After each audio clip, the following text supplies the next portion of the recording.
Well, well, well. That was something. Pretty predictable. I said yesterday I thought the Warriors would win. I thought the Knicks would win. But there were messages in both W's. Draymond Green looked very good last night, setting the tone. A lot of people bailing. J-Mac, a lot of people bail on him. He was great last night. Draymond was 20 and 10, outstanding, but you buried the lead. We know the Jets are opening in prime time, Colin. Week 1, let's go. We'll get to that in a second. Well, we said yesterday, and this is something we've said over and over, when a team goes home, their role players play really good. A couple nights ago, Lonnie Walker in L.A. was something. Lonnie Walker last night, nothing. Jared Vanderbilt, nothing. Rui, nothing. Yet the role players for the Warriors, Jordan Poole was under control. Gary Payton II was very strong. As expected, when you play at home, the non-stars, your fifth best starter, your first 3 guys off the bench, tend to grow and play well. You need the stars on the road because you're not going to get the role players on the road, and the Lakers role players didn't deliver. In fact, if you look at the box score, it really tells you the story. Field goal percentage, three-point percentage, free throw percentage, blocks, fast break, points in the paint, fouls, dead even. Rebounds, the smaller Warriors decisively won the rebounds. How? Energy, hustle, and intensity. It doesn't show up in an analytic. It doesn't show up in a box score. When you pin a champion against a wall, that box score tells you that came down to the final shot.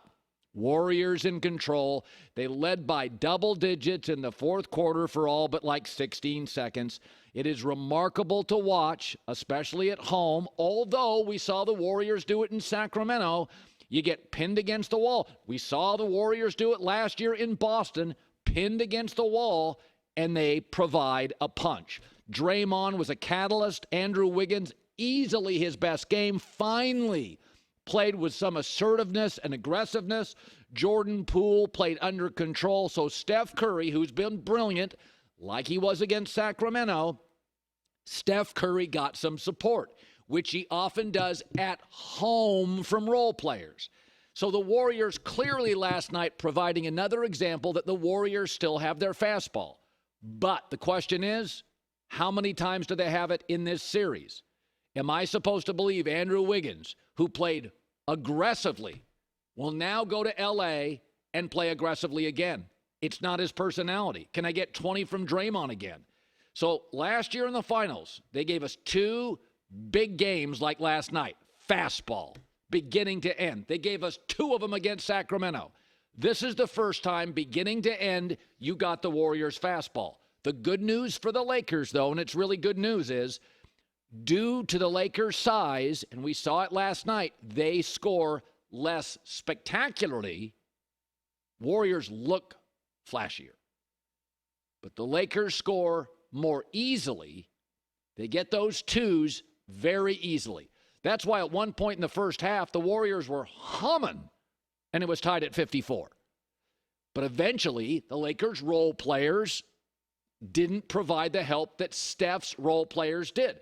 Golden State has no answers for the Lakers' size. So the only way for the Warriors to win these games, and you look at the rebounding totals, when they've out-rebounded the Lakers, i.e., they've been hyper-aggressive, both ends, offensive rebounds, crashing the boards, defensive rebounds, only 2 games the Warriors have won.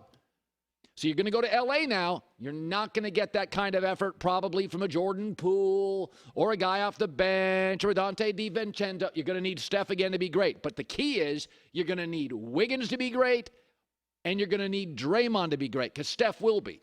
And I don't think the Warriors have any answer for the Lakers' size unless they're over-the-top aggressive, which they were last night, led by Wiggins. And I'll say this, that I felt like I was a spectator last night watching a champion, and I was wondering, is this their final punch? Because when they give you this fastball, it's beautiful. The ball movement is beautiful. The shooting and the skill is beautiful. Lakers aren't pretty. Lakers win with defense, protecting the rim, AD, blocking 6 shots. They're not a pretty team. Darvin Ham wasn't a pretty player. He's a defensive guy. That's his mindset. That's how he coaches. That's his basketball DNA. Tough. Golden State's been the most beautiful basketball team on the planet for about a decade. Are we watching the end of it? Their last punch before they reboot. So I sat back. We have a luxury tax coming in now. You're not going to be able to have teams like this where guys play together forever. The only reason we got KD to the Warriors because of a goofy loophole. That's not going to happen again. So the only way for the Warriors to win, Andrew Wiggins, and I predicted he'd have a great series. Nope, he's had one great game. You're going to need that effort from historically non-aggressive Andrew Wiggins. You're going to need that 2 more times. Here's Steve Kerr after. This was the best game Wiggs has played since he's been back. Just the way he attacked, the way he got to the rim, that adds another dimension to our attack. I thought the last couple games in LA, we didn't get to the line a ton.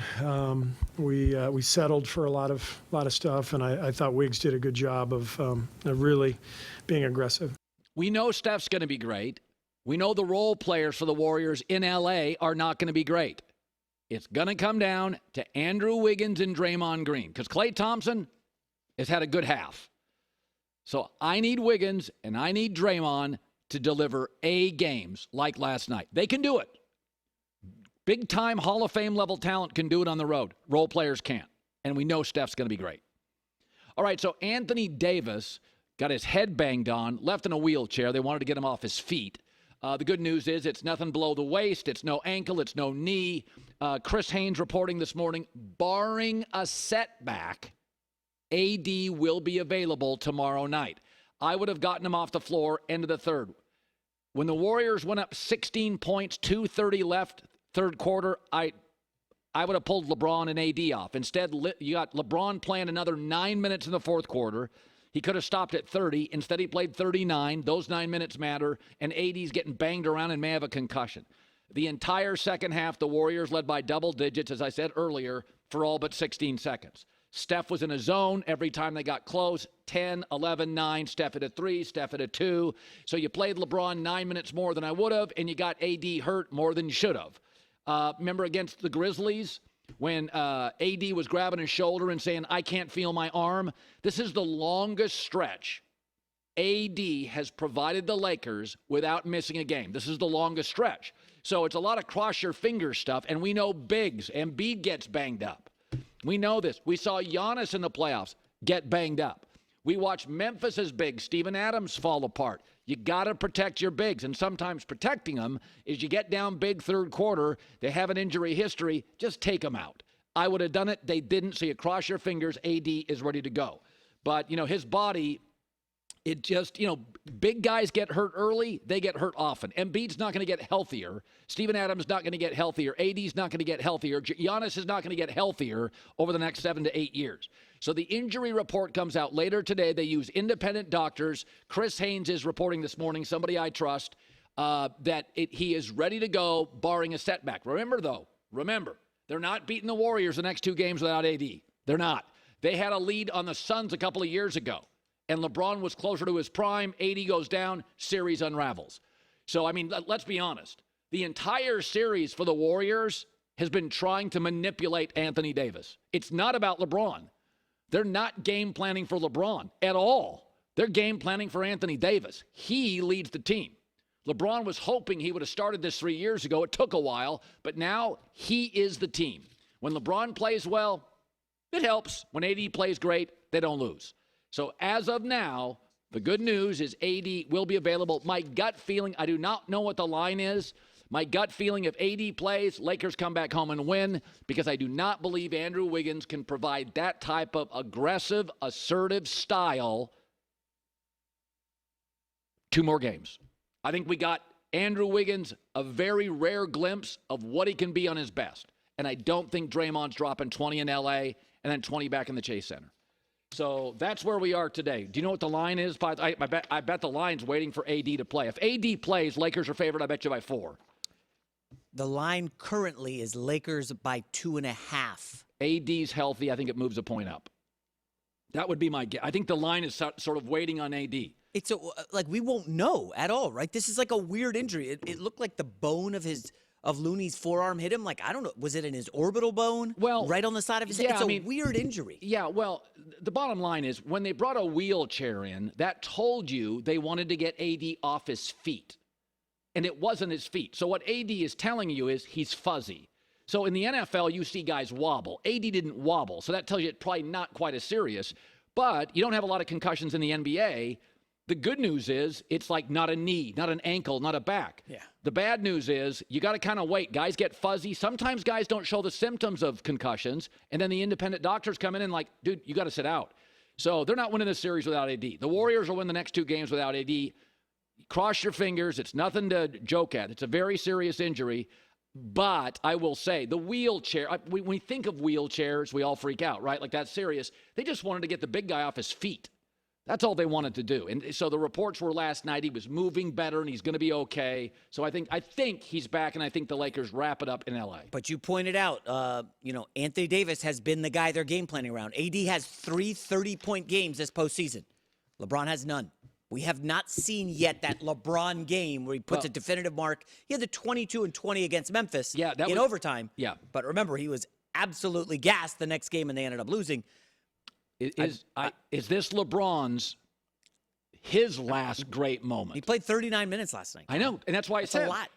When they trailed by 16, 2.5 to go in the third quarter, my thing is get him off the floor. They did cut it to 9 in the fourth at one point. And then Steph came right back and hit a shot. Yeah. Do you think the Warriors? You watched the way the Warriors played last night. It wasn't about hitting shots. How aggressive they were. Oh yeah. Okay, you thought they were going to blow a 16-point lead? No.